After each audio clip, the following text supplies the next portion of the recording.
Well, for the second time this week, we haven't let you down this week. It is the Titus and Sergio Variety Hour podcast. I'm Sergio Paradise, and I'm joined by the fidget spinner of social media. It's Titus O'Reilly. I still Are you a fad? A fad? Oh, God, probably. I mean, speaking of fads, we were talking before we came on here. I got two great messages. I just posted my highly unhelpful guide to the round. And just to show you that the internet keeps you balanced, I had one person send a message to me saying, "This is the best one you've ever done. This is the best thing you've ever written. Well done," which is nice. And then I got another message on Twitter, which I'll just find quickly, that gives you the sense of what you get, which was from Josh McKenzie. Thanks for writing in, Josh. "You are slipping, Titus." Which may well be true. I'm not saying he's wrong, but it does just keep you... Whenever it brings you up, it'll give you a whack. Yeah, so I was all feeling G'd up. Then now you know how Delta Goodrum feels. Her and I are so similar in so many ways. I kind of like getting negative reviews. You know why? Yeah. As long as it's proportional. If it was all negative, I'd start getting worried. Yeah, that's a bit disappointing. See, I actually got a bit of a negative review just the other night. You did get a negative review. Pretty much. But where's yours are balanced with positives. Mine are generally just negatives. Oh, right. But I got one from last night from Official Rufus. What did he say? Unlike, I should just set this up for you. This is from, Official Rufus, not the unofficial Not the unofficial Rufus, Last podcast on Tuesday, you said that Bendigo, the number one thing in Bendigo is Cryle Castle. Yes, that was your thing. I suggested that, yeah. So Rufus has written in and said, "Does Serge have a set against Bendigo?" Pointing out that you've missed out something here. The first thing, best thing about Bendigo, ice capital of Australia. The second thing is Cryle Castle. He says, "Mate, hashtag fact checking." I like the hashtag fact checking. I didn't know Bendigo was the capital of... I knew they were the hoon capital of Australia. That's always pointed out, where they always... the police arrest more hoons there than anywhere else. People doing donuts, etc. Well, there may well be a link in the fact that I did see a high-profile policeman describe Bendigo as the ice capital of maybe not Australia, but certainly Victoria. Right. Which, you put your hands together for Bendigo for doing that. But where Official Rufus is correct and I am incorrect is that Cryle Castle is not in Bendigo. Yeah. It's 117 kilometres away near Ballarat. Well, that's close, though. It's only a 2-hour drive to get a bag of ice if you want to do a bit of earning. So I stand corrected, Official Rufus. I'm always suspicious that Cryle Castle, which for people who may be interstate, it's this big castle that's been built in Victoria that has it's been there for ages. Yeah, it's been used for concerts and various events and they used to have jousting and stuff like that there. And it's always been a bit rubbish. A bit dorky, yeah. But I'm suspicious that it wasn't built during the Middle Ages. No, wouldn't that just turn Australian history on its head? That's right. So I'm a bit suspicious about if that. They did find it was built in, 1412 or something. Yeah, that's right. By the Normans. Now, I want to thank our supporters again for signing up. Just had someone sign up. They keep coming in. Yeah, it's just terrific. had a notification someone signed up just then. So thank you, everyone, for coming on board. Was it Official Rufus? No, I think it was, what's his name? I think it was McKenzie. Josh McKenzie. Who reckons you're slipping? He thinks I need the money now because I'm slipping. Now, we should just thank them all. This is the reason we can do 2 a week and do all that stuff. So if you want to become a supporter and you're not already, go online to ticeoreilly.com and there's a support button there, and you can go on and either become a monthly or a yearly subscriber. Now, some sad news this week. Yeah, it's sort of strange. Weird kind of week it's been. People often say something news rocked the footy world, and rarely it does. But this did. Jesse Hogan was diagnosed with testicular cancer with a tumour, and was pretty much, it was from when it was announced straight into hospital for he knew Tuesday. Before this, obviously, but from when it was announced to the public, off to have the procedure, the operation almost straight away. Now, apparently the operation went very well. And the thing about testicular cancer, unlike a lot of others, is its levels of recovery are very high, especially if they catch it early. Yeah, the Melbourne club doctor said on Tuesday at the press conference with Josh Marnie, he said, if there is one that you prefer to get, this is probably the one. Yeah. And especially the fact that he picked it up so early. I mean, he's already talking about that he could well be available within 4 to 6 to 8 weeks to play footy. Yeah, that's right. He'll probably wait a bit longer than that, but that is indicative that they did get it early, and hopefully there's a full recovery. Yeah, it's amazing that they think he'd be back training soon, could be back by round 12 was the likely one, the Queen's birthday clash. So, well, best luck to Jesse. That's kind of it just shows you, like, you can never, no matter how tough you are, if you're suspicious of your health, go see a doctor. Absolutely. Check yourself out. Even the doctors told me to stop coming every day. just to have them checked. Yeah, it says that's not. Yeah, that's right. So you don't need to check them. Titus, I told you. Yeah, you can check them yourself. And your prostate's fine. Yeah, we don't need to do. It's not a weekly thing. Once a year, not once a week. So anyway, best of luck, Jesse. God, he's had a rotten run. Oh, of course. With his father passing Tuesday away morning, I saw it on Twitter, like, fairly early, at 9 o'clock. Fairly early? Is that early for you? Oh, yeah. Just woke up? Massively early. And it did really shock me, I've got to say. There was a photo of Jesse Hogan, and it was from Sky News or somewhere. It was, and it said, Melbourne star Jesse Hogan has cancer.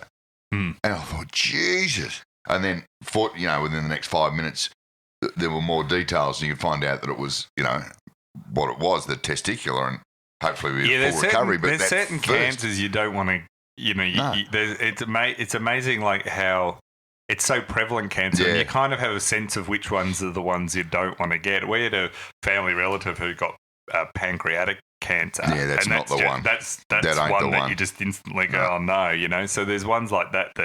But this is one of the better ones, thankfully. And, or hopefully, Jesse makes a full recovery very soon. I mean, it's like Jared Ruffhead. I mean, it was 12 months ago, almost to the day, I think, where he got that really bad news that the melanoma had moved into his lung. And his was much more serious than this. When that came out, most people in the football industry, I know for a fact, thought this was the real bad news. I heard that too. He was not only going to be not playing footy again, he was on his way out. Yeah. And it was pretty shocking. That some of the medicine that he took that doesn't work for everyone worked really well for him. That he was lucky in that regard. So Ruffy's come back and good on him. It's a fantastic story. So hopefully Jesse will be just as good and pretty soon.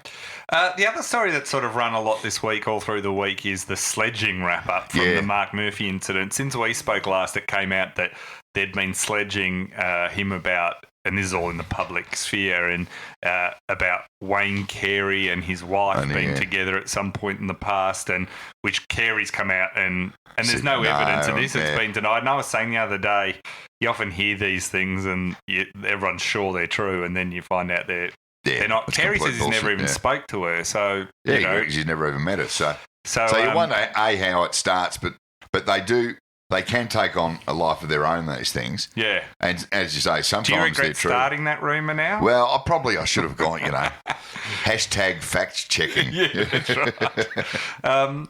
It's amazing though, like, there's sort of this two different camps on sledging. Either like don't do it at all, or it's fair game. You can say whatever you want. Yeah, and there's not many workplaces these days who are brave enough to take the say whatever you want. I mean, as I said the other day, you don't go up to your accountant at work and saying, I knocked over your sister on the weekend or whatever. Maybe some of your old workplaces, but not these days. But the one thing I did made me laugh last night. The great Heath Shaw, we all love Heath Shaw. He's come out and goes, nobody's going to stop me from saying whatever I want. Yeah. I'm just going to go. What a friend. And he goes, I know there's a line, and I don't cross the line. Yeah. But you cannot outlaw it. And I think he's a free speech warrior, Heath Shaw. He's fought the battle to call people retards. Yeah, that's right. That's like his thing. He lost that battle, like, but he won the war. It is amazing. Like they do. What I find is some of these sledges too. You hear some great sledges. Yeah, over there's the always years, some right? funny ones. So one of the great sledges of all time was a Jesse Hogan sledge, but Bob Murphy tells this story that's right, yeah. where Jesse Hogan was saying, Bob Murphy said something about, oh, you're the great white hope or something. For Melbourne, yeah. Yeah, for Melbourne. And then Jesse kicked the goal and then said, and there's your great white hope, and pointed to Tom Boyd, who was sitting on the bench and hadn't had a possession. I know. And it was a great sledge. So I'm all for clever sledges. Yeah. And so it's not like, it's like comedy these days, right? There used to be, and there was this thing this week about how Danny Frawley did the Chinese accent. Yeah, I didn't see it. I heard about that. On the bounce, and some people said it was racist. Others pointed out, probably more correctly, it just wasn't funny. Well, it's like everything on the bounce, it wasn't funny. But there's certain comedy routines that, were once of their time and you could get away with. And when people say, oh, you can't say anything because it's politically correctness gone mad and all that stuff, it's kind of like, not really. It's just the society changes slightly and you change with it. Like, it's not... If you can't creatively come up with something that still it doesn't cross the line, then maybe you shouldn't be talking on the field at all. Yeah, exactly. It's not that hard. There was another great one that came out the other day. I can't remember who said it, but I think it was aimed at Adam Selwood when he said to him on the field, well, there's four Selwood brothers. Yeah. One of them's going to have to be no good. And that's you. See, that stuff's all I have no problem with. Like, that's, you can... Just keep it personal. Don't involve their family members or other people. Well, that sort of indirectly involves your family members. That's like the famous, Mark Waugh one. Yeah. That's why I'm glad there's not a code of conduct. They've said no to code of conduct. The only reason I think is this thing is, like, they've already got a code of conduct or rules around racism and religious vilification, right? So that's in place. So then really other things is, like, what the St Kilda players did, they got called out for it. And what was funny is they also got annoyed when Mark Murphy snapped back. My view is if you want to play that game, then you can't then turn around and be upset if someone comes back at you. Yeah, it's the old story of the bully when somebody stands up and breaks their nose. And then they go, oh, he hit me in the face. Yeah, so... Yeah. I agree with the code of conduct thing but also these days, there are so many more umpires out there. There are so many more cameras. There are so many more microphones. Yeah. If you do step over the line, chances are you're going to get caught, right? Yeah, and we're not getting this every week, are we? No, exactly. So if you do get caught saying the wrong thing, you're going to cop a whack. Yeah. As I think you pointed out, the new code of conduct that you wrote the other day, that instead of sledging somebody about their family or what have you, just grab their jumper and punch them in the face. Yeah, you can do a jumper punch. That's perfectly acceptable. Jumper punch is illegal still. Yeah. So, just keep your mouth shut. If someone sledges you, just jumper punch them. Keep your mouth shut and Problem just punch fixed. One thing is, I have to say, around when the racial stuff, vilification rules came in, that the players actually since then have been pretty good themselves. It seems to have been the fans that are the problem. I can't imagine there probably ever being a racial sledge on the field by a player to another player ever again. Let's start the count to when you're proven wrong on that. But yeah, you're right. It's not very much. But the thing is, the barracking off the field is where it's got problematic. And sometimes I think they're right to crack down with some of the things the fans say. But this might be going a little bit too far when we get to sledging off the field. The Adelaide Crows have come out today and said that rival fans who enter their most exclusive match day inner sanctum, which is a premiership club they have, right? Which is this is a high end kind of $6,000, or it's almost $7,000 per person to attend club per season. I think it's per season, yeah. Wouldn't be a game. Well, some of these corporate, no, I think it is because I think it's a corporate one. So anyway, either way, it's pretty expensive. And it's their most exclusive for and businesses tend to buy this and write it off for hospitality. Yeah, there's not too many individuals buying it. Not too many people just rocking up and buying these on their own, right? So they've warned. They let opposition supporters come in there. Yeah. This is like a corporate big function, right? Yeah. They let them, but they've come out this week and said that they need to tone down their barracking for their own club because it's upsetting the Crows supporters.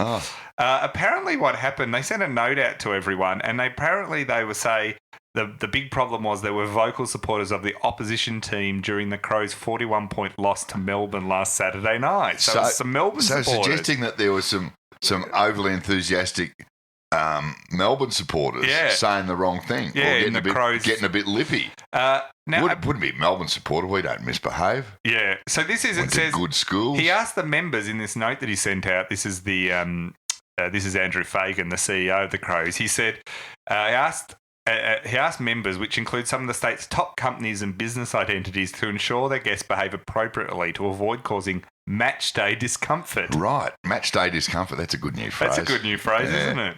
That's known as losing match day discomfort. Just to upset them while they're losing. So he wants people bringing guests who don't barrack for the Crows and barrack for the opposition to tell them to not be two things. Now, it's understood some Premiership Clubs members were enjoying the back and forth with the Melbourne supporting guests until half time when the Crows led by 10 points. But the mood soured when the Demons piled on 12 goals to Adelaide's 3 in the second half. Does that sound a bit like just sore losing? Oh, sour grapes. And also, I think they're getting a bit ahead of themselves when they call it the Premiership Club. Really? Well, this is like I have problems with, we let people into our most exclusive area, the MCC. Yeah, we do. We can't stop them barracking. We let all sorts of folk. I even saw a Collingwood supporter in the MCC the other day. He was cleaning up some of the bins, but still he was in there. So that's a bit. Adelaide a bit. What are they going on about there? Get your hand off it, Adelaide. Seriously.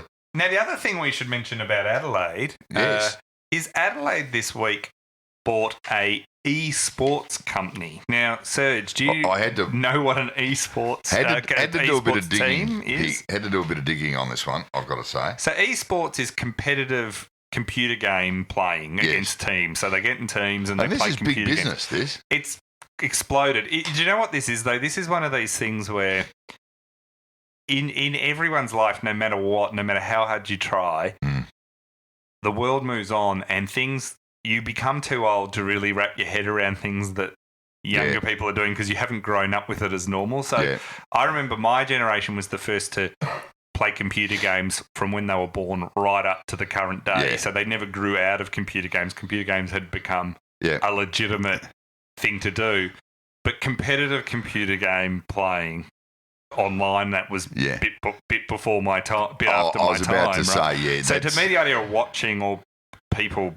Because they talk about this being a spectator sport, of watching another team and other people play computer games. Yeah, but they do it like, in massive venues like Rod Laver Arena or the Adelaide Oval or Etihad with the giant screens that you see at concerts. And there's tens of thousands of screaming fans there. Yeah. And apparently these players who are your elite they're all probably teenagers anyway, but they've become superstars in their own right. It's bizarre. It's a world that I can't wrap my head around, even though I got no problems with it, but I can't wrap my head around. But the Crows have paid 6 figures for a Sydney team.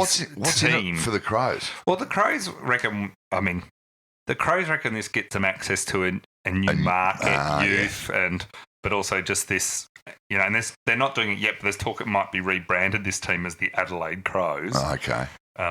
Even though they're based in Sydney, which would be a bit strange. It's actually not just individuals, it's an actual team. Right. And they've bought it. Now, I think it's incredibly brave of a team based in Adelaide to buy a team that into a sport that requires the use of electricity. They can't kind of guarantee that it's all going to go well, can they? Well, apparently. I think their first tournament is going to be Super Mario Brothers Bodies in the Barrel game. I like how you just, no matter where we are on Adelaide, you're going to work in it. I've got to go always. All roads lead to Snowtown. See, someone was telling me in Adelaide that while the barrels were there with the bodies, that the murders didn't occur in Snowtown, and they're very annoyed about how they've been tarred with that brush. But somebody also told me that at the local 7-Eleven at the Servo in Snowtown, you can buy souvenir mini barrels. Is that true? Yeah, it is true. You can buy little barrels with that is so Snowtown, bad. South Australia at night. Not at a 7-Eleven though, because they don't have them. They don't have 7-Elevens over there. The local servo, you can. I'll tell you, if next time we go to South Australia, I'm going to get my hands on one of them. So the thing about this, this team they bought, it's called Legacy eSports. It's one of the top tier teams that compete in the Oceanic Pro League. Yeah. And they play the game League of Legends, one of your favourite computer games, I'm sure, Serge. Yes. Yeah, the thing I don't get about teams at the moment, so I don't look like there's the Giants went into netball, the Pies have gone into netball. Yeah. All the clubs are into women's football. That makes more sense to me. But the other things were that Koshi's pushed into China. Yeah. Saints want to go to New Zealand. There's all these different... And the one thing that only concerns me slightly is the fact that, I like footy clubs to sort of focus on football. Like, do these things distract them, and do they actually help these clubs? Now, I don't know about eSports, whether that is actually going to do anything or... Well, you'd have to think that probably if they do rebrand this team as the Crows, they're then going to be in these big live tournaments, which I think are televised as well. Yeah. And when you think about it, it's the ideal kind of TV sport because the action happens on a screen. So, you can just cut to the... I was thinking about this and I was thinking, how ridiculous. Why would you watch someone play computer games when you can play computer games yourself? Can play yourself? Like, why would you watch someone else playing when you can play that game yourself? But then I thought, well, I could play footy myself. Yeah, I was about to say.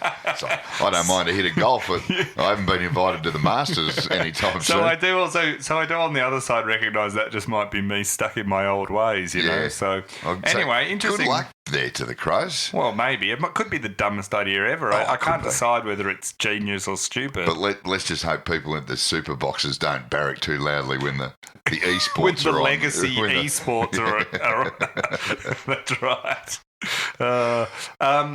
Harley Bennell was in the news a bit. A few weeks ago. When is he not? Yeah, 2 weeks ago he at a waffle game he showed up and he sort of was interrupting the huddle and that 3/4 time huddle. I think he went up to his cousin who was playing and started giving him instructions on how to play and do this and sort of. That's always welcome. Yeah, that's sort of crossing over the line of the coach. Can you imagine doing that? It was described as erratic behaviour, and there were suggestions, although I don't think it was confirmed, that he might have been intoxicated or various things. He was also removed from a Virgin flight earlier on in the year when he was flying up. And he was full as a... He's done that because he also flew up to... Remember, he flew up to the Gold Coast, and the Suns told no one to chat to him or catch up with him. Now, it seems like Ross Lyon, he hasn't wanted to throw him under the bus yet. He's giving him another chance. He's been fined $10,000. I think half of that was half suspended. And he's got to complete counselling, and they've got a plan to get him back into playing at some point in the next. But he's still probably a couple of months away from a game of footy, isn't he? Well, yeah, they now reckon they've got a plan to get him back to footy, and he has to go to counselling and do a whole bunch of stuff. Lyon refused to go into a lot of detail about the sanction and the behaviour and everything, which I actually don't have a problem with. Well, that's fair enough, but you know what I mean. This is the thing. He's obviously, from afar, it appears, I won't say obviously, but it does appear that he's suffering from substance abuse problems. Yeah. And we always expect clubs to be able to fix this.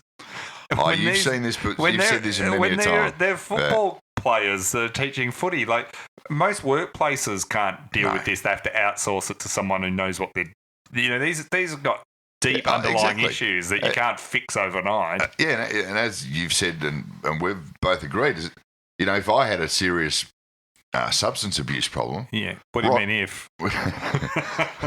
Ross Lyon's probably not my first point of call. I know. To fix it. I know. They're kind of it needs the tough... I remember people, good, Ross will straighten him out. And I'm like, bit of tough love. Ross, that's not how you fix these things. He's too busy hoping his midfield get a kick. This is the thing all the time about when people sort of suddenly, realise life's a bit more complicated than sort of it seems, that something like this isn't like you fix it in a week by yelling at them or something or making them run laps. Like there's actually a bit more involved in substance abuse. Or it's like with the dog, you roll up a newspaper and belt it across the snout. That'll work. Yeah.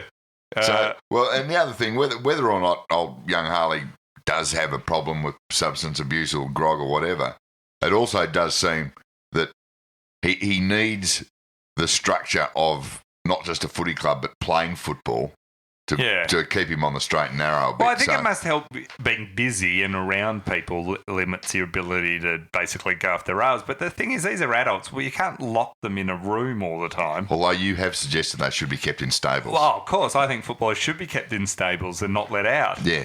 That would avoid all these issues. Just be fed, watered. All you need feed bags. All you need to keep them happy is a PlayStation 4 and access to the UFC pay-per-views. Yeah. And they never want to leave. Problem solved. Food and water. That's all I need. Now, the other one that I saw this week is Dyson Heppel has hurt his hand. Now, I saw this, but I found it so dull I didn't even read the rest of the story. So I read he had a bizarre hand injury he did at home, and I thought, I can't even be bothered. Oh, well, I read it going, is there a dog involved in this one too? Or a frisbee. Yeah, or a frisbee. But apparently he was defrosting steak in a microwave. Yeah. And he apparently slipped to catch the plate and it smashed and cut his hand a bit, as he tried to catch it. He wasn't slicing an avocado or anything. No, which shows poor skills that he can grab it cleanly. Yeah. Well, it's a good life lesson, actually. It is. Dyson, you don't want to be known as a fumbler.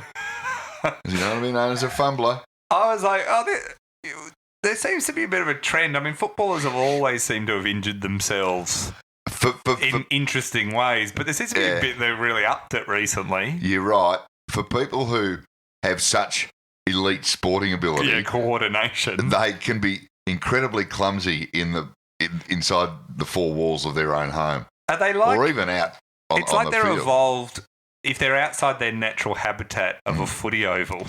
Or a stable. Yeah. They're just they just got no idea how to move around. They're just awkward. Yeah. So and how many people walking through the shallows at the beach stand on a stingray? Yeah, very few compared to footballers. We've had that. Remember when Sharad Wellingham? He did it. He on a trampoline. Yeah, he did a trampoline accident. So we've had frisbee accidents. He stood on a stingray on a trampoline. Almost. My other favourite one. What was the other? Stevie J's one in the off season that they're trying to convince us was true was when he, basically disconnected his thumb, reaching for a phone in a bag. Getting his phone out of his backpack, Although a lot of hand and wrist injuries, Serge. Yeah, Stevie J, he did go through a plate glass window years ago. Yeah, I think, but then he was full at the time. Yeah, and then he tried to. I think that might be a common. What was the other one? Dane Rampy broke his arm trying to jump over that little chain link fence. It's about 18 inches off the ground. Yeah, I think he's back this week, Rampy. But there has been some stupid ones. And I think Jeremy Howe with the frisbee and the dog. Well, that was a cricket injury. He just made up the story. I know. Which, if you believe that one, I've got a VHS machine to sell you. The other thing that's amazing about I was trying to think of another one that we had of these about all these injuries. What was the other one? No, it's completely gone. They're just they all seem to involve a fair bit of alcohol. Yeah. Although Dyson Heppel's defence, it was steak and a microwave. He should look like here's some advice, Dyson. Yeah. Don't ever defrost your steak in a microwave. This is what I was going to say. You can never get the timing right, and it ends up going grey around the edges. I half expected the reaction to this would be the AFL would say players are now banned from defrosting things. But we need a knee-jerk sort of reaction. Yeah, Dyson. What's he doing? What's the club doing? Get your steak out of the freezer, put it on a plate, cover it with a tea towel. Yeah. and just leave it on the bench for a couple of hours. Why aren't Essendon delivering fresh steaks to their players? It should be cooked at room temperature anyway. Yeah, why is he having to defrost a steak anyway? Oh, he's the captain of the club. He shouldn't even have to be cooking for himself. No, that's right. There should be someone around there. It's awful. He should have a butler like we do, like you do. The ARU, the Australian Rugby Union at the moment... Speaking of travelling well... they've been having a terrible time for a long time. They had been... So we love the fact they came out early on and said, we don't have... they did a deal basically to keep Super Rugby, which is a combination of New Zealand, South Africa... And Australia. And had a Japan and Argentinian side. And they've looked at that all and they've gone... We've got too many sides, too many teams. So South Africa are getting rid of one. Australia going to get rid of one of their teams. They don't know what. This has gone on forever. Yeah, so they don't know. This was months ago, and they don't know what. So Australia basically agreed that they'd get rid of one of their teams, and they were going to be either the Perth or the Western Force, which is based in Perth, or the Melbourne Rebels. And the ARU came out and very boldly said, we'll announce which it is in 72 hours. Now, several months later. 72 days later, yeah. Yeah. They still haven't worked it out. They keep avoiding... They've had a few times where they were meant to have meetings and it just broken down. They haven't had it. They've been threatened with legal lawsuits from both the Rebels and the Force. It's become a real problem. Yeah, and whenever you see the head of the ARU asked about it, he's got his fingers in his ears going, no. You know, on top of that... What's basically happened then is finally they put off into the future a meeting for a decision on this. Yeah. So everyone from the Wallabies, some of the key Wallabies players, the Super Rugby franchises, the Rugby Unions Players Association, the Victorian Rugby Union, a whole bunch, they have demanded a meeting, which is going to happen this week. They just demanded it and said that... and they can call a general meeting, the Players Association. Yeah, so they've called this meeting because they've said, you know, you can't keep delaying this. All these players are playing with no view of their future and all this. It's an absolute mess. So they're now going to pull this together and actually have this meeting and decide, I suppose, a way of figuring out what one to get rid of. And you can see they'll have this meeting and they'll be yelling and screaming and carrying on, and they'll adjourn to have another meeting at some point down the... Well, the Victorian government have come out and said that they want to save the Rebels. So basically, they're not left with some bad choices, the ARU, because if they pull out of Melbourne, I think they'll be dead to Victoria then in terms of the government support, even for the Wallabies. Like, they're basically, same if they probably pull out of Perth. And really, do you want state government backing for your rugby team? Well, this is the thing I was surprised that the reason I think the Victorian government would be keen to save the Rebels is... Amy Park, it's based around having the Victory, the Storm, and the Rebels. It needs more than just soccer, basically, and league. The odd Foo Fighters concert. They got league and they've got, but you kind of lose the. That's a fair few nights if suddenly not got people there. That's money that it'll cost. But so what do you reckon? What's going to happen here? Are they going to make the call? Well, I think I wouldn't be surprised at some point if this is, to me. In a few of the rugby union people I've spoken to, the issue is seen that the current ARU board are so disconnected to what the rugby community as a whole feels, which is this is a step where they're doing a couple of things. One, they're retreating from what's their non-traditional areas like Western Australia and Victoria and moving back to being basically... Sydney, not even Queensland. It's barely even a New South Wales and Queensland thing. It's sort of almost like a Brisbane and Sydney thing, and in the elite private schools and parts stuff. Parts of Sydney and parts of Brisbane. Yeah, and then a few bits. It's not like rugby league where it is distinctly New South Wales versus Queensland, like the state of origin. That's right. So it looks like they're kind of...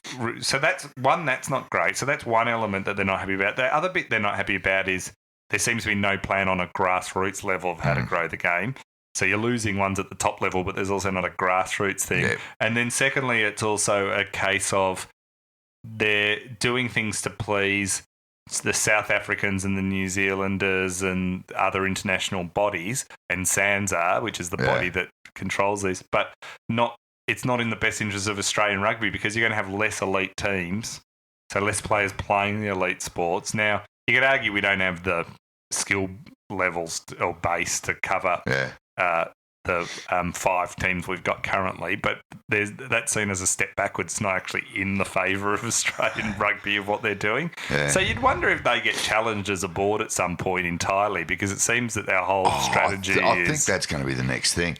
And, of course, that will not solve a thing. That will just protract the whole schmozzle on further. Yeah. So let's hope they get it sorted. I mean, we're not big rugby fans, but I mean, there's a lot of this going on at the moment. I know you like it. I could care less about it. But it's like Cricket Australia versus the cricketers at the moment. Yeah. That's getting nastier and nastier. I reckon next week we might have to have a good close look at this, because it's getting. I'll tell you what I saw last night, which did make me laugh. Yeah. Dave Warner was doorstopped by a journo. Yeah. And he said, "Listen, they may not have a team to play the Ashes if this keeps up." Yeah. He said, as he parked his Lamborghini.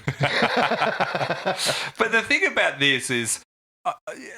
in a disabled spot, just to rub it in. The issue here, though, is it's not about the David Warners and the and the Steve Smiths of the world. In that they've got the money and they're fine. Like, they're actually going into bat for the players of the couple of levels below, the BBL and Sheffield Shield players, who aren't paid that and aren't paid very well. Yeah. And saying, well, of course, Dave Warner is not going to be massively out. You know, he's made a lot of money already.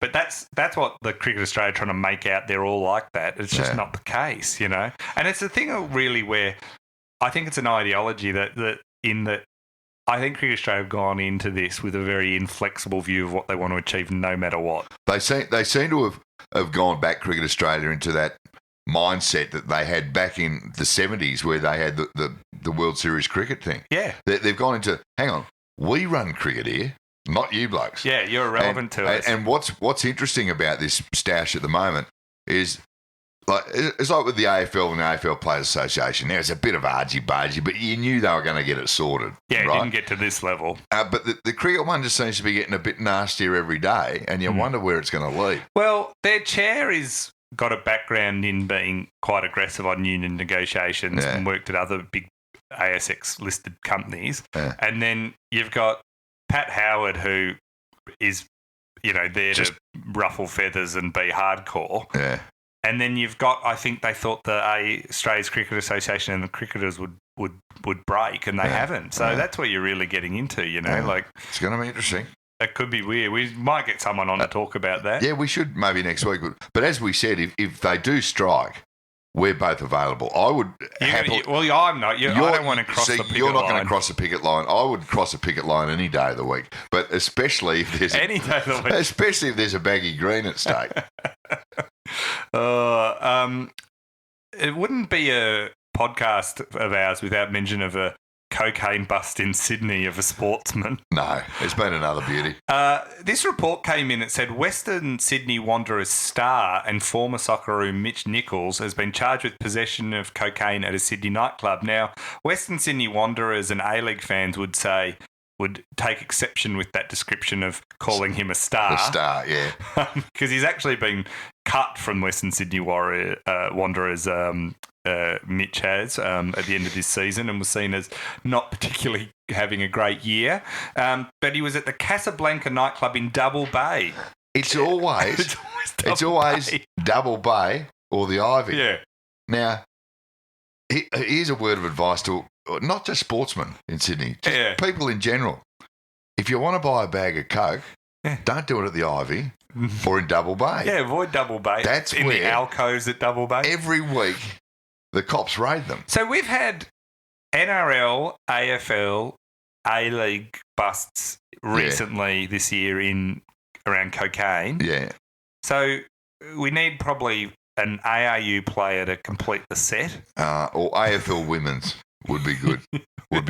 They have not lifted in the drug bust department yet. The AFL women's, for all its success this year, as we've said before, it won't be fully accepted until there is a shocking scandal. Yeah, when they talk about AFLW expansion, and they mean into other teams, I always think into other areas of scandal. Of stupid behaviour, Yeah, because we're missing some of that. I mean, Mona Hope got caught speeding. I mean, good on her.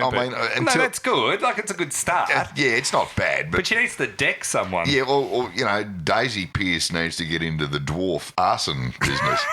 That's always been it's always been a rich vein of issues. But Mitch Nichols, as we say, it's always the Ivy or in Double Bay. But I also thought nothing's open in Sydney that late. Well, that's right. Why do you want to be snorting coke and be up all night? The thing here, it said is it was a random drug sweep. But as you point out, there's nothing too random about a drug sweep in a Double Bay nightclub.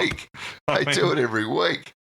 And as I say, why do you want to snort coke and stay up all night when the joint shuts at 10 o'clock? It's like, Well, it's a 1.1 grams of a white powder, which they believe to be cocaine. So there you go. It's obviously still pretty easy to get in Sydney. Well, Sydney's the cocaine capital of Australia, and it was said that that's their number one drug, and everywhere else. And it always has been, Sydney. So, well done, Sydney. You're keeping up your... You can't say they're covering it up. They keep catching them. Yeah, they do. We just need an ARU player next week, and we'll be going fun. Speaking of drugs, Maria Sharapova. Oh, yeah. Who's returned, but the French Tennis Federation has refused to give her a wild card entry into this month's Paris Grand Slam event, the French Open.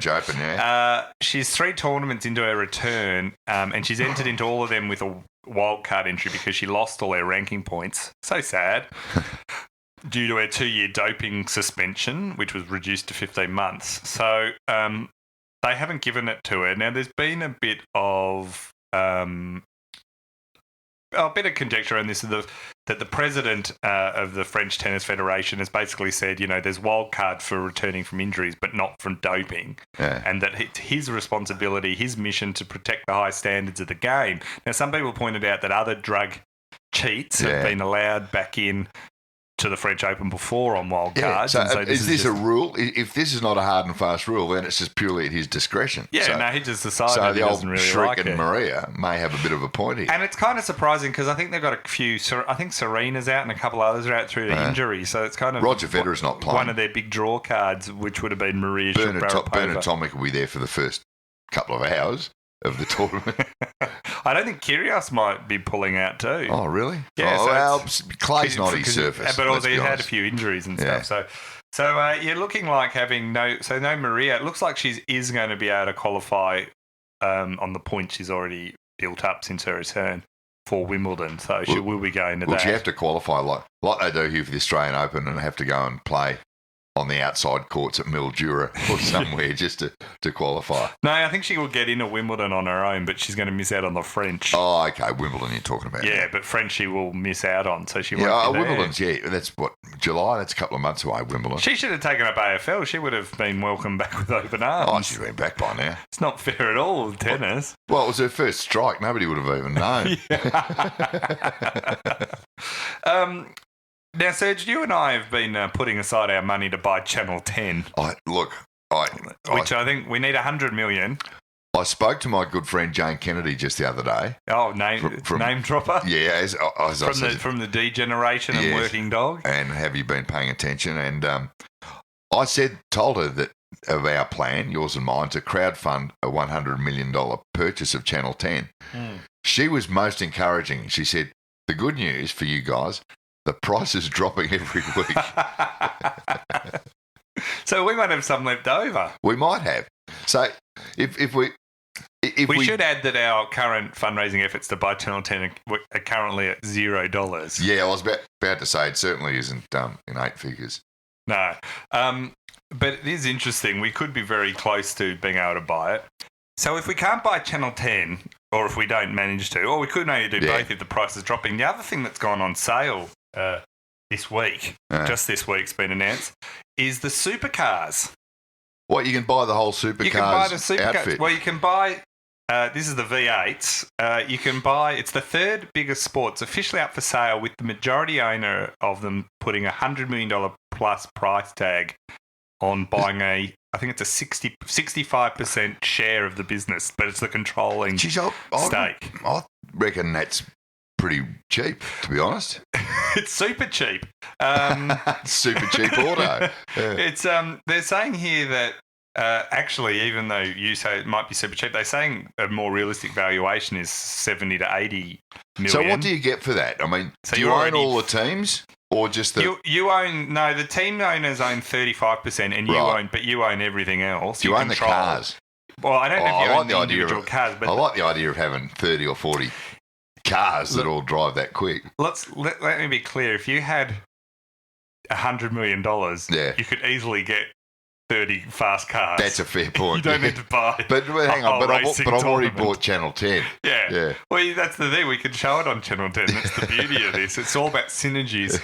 And at the same time, because we own Channel 10, we can show the Ashes series that we're playing in after I cross the picket line. Well, I tell you what, open the batting. If we had hundreds of millions of dollars just sitting around, you'd have a fair... Do you reckon we'd be doing this? Well, you'd almoys do a work... Yeah, well, that's the first thing. We probably would, because it is just indulging ourselves. But the other thing is...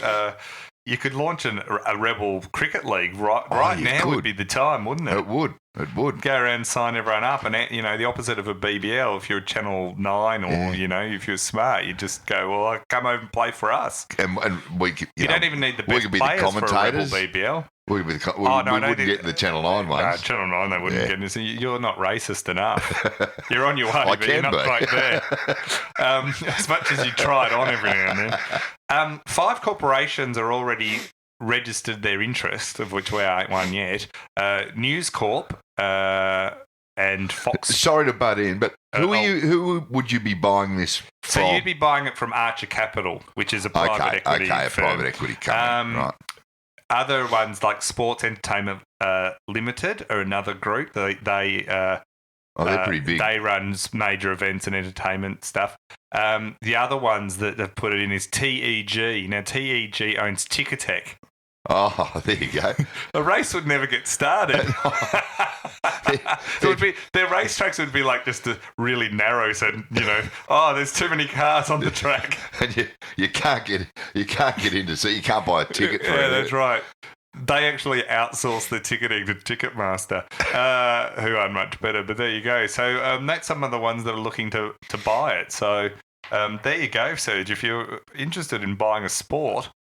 There you can go and buy that straight away. What would be better value, supercars or the eSports that the Crows have bought? Do you reckon? Oh well, that's right. eSports are a lot cheaper, but in the long run, it may be the better investment.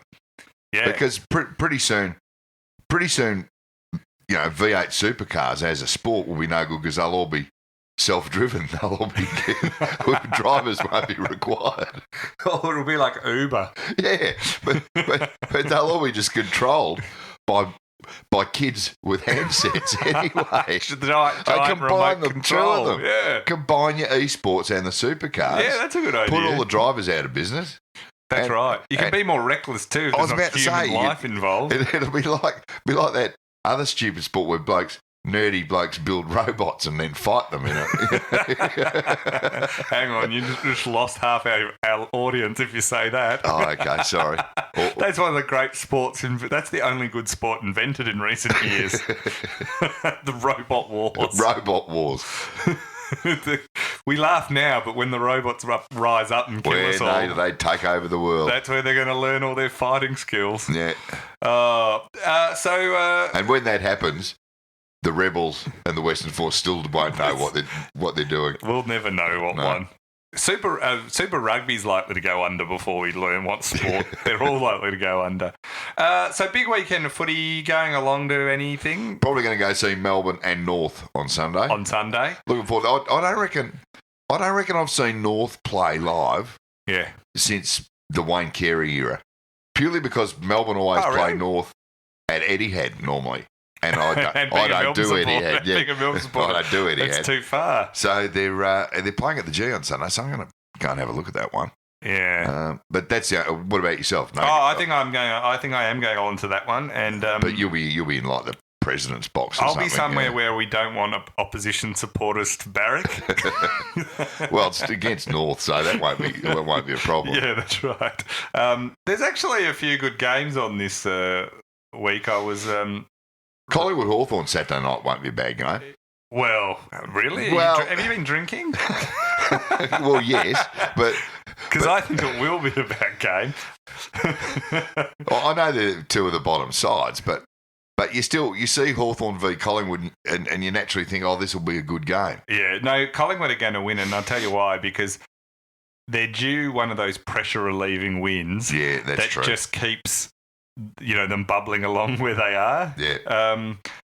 Hawthorn have lost half their decent players. Actually, looking at the games, my comment earlier that there's some good games I think I would like to retract. There's Geelong Bulldogs. That could be good if Geelong decide that they want to get back into tackling. Yeah, if they come to play. St Kilda Sydney could be interesting if Sydney... See, Sydney have beat North. Yeah. And they've beaten Brisbane. Yeah. So they're hardly really... They're hardly the powerhouse that they've been for so long. But people saying they're back, they've fixed their issues. Yeah. I take that with a grain of salt. And this being at Etihad means I can take it with 3 different types of salt. Richmond are playing GWS. Just on that other game, who is St Kilda going to sledge this week at Sydney? Who are they going to target? I think they're going to be the opposite. They're going to be so nice. Yeah, they'll be. They've sort of learnt their lesson a bit. Greater Western Sydney, Richmond. That would just be like, I think the Giants are going to win, but that would just be like Richmond to come back and win that. That would be a Richmond kind of thing to do. That would be they would. How they.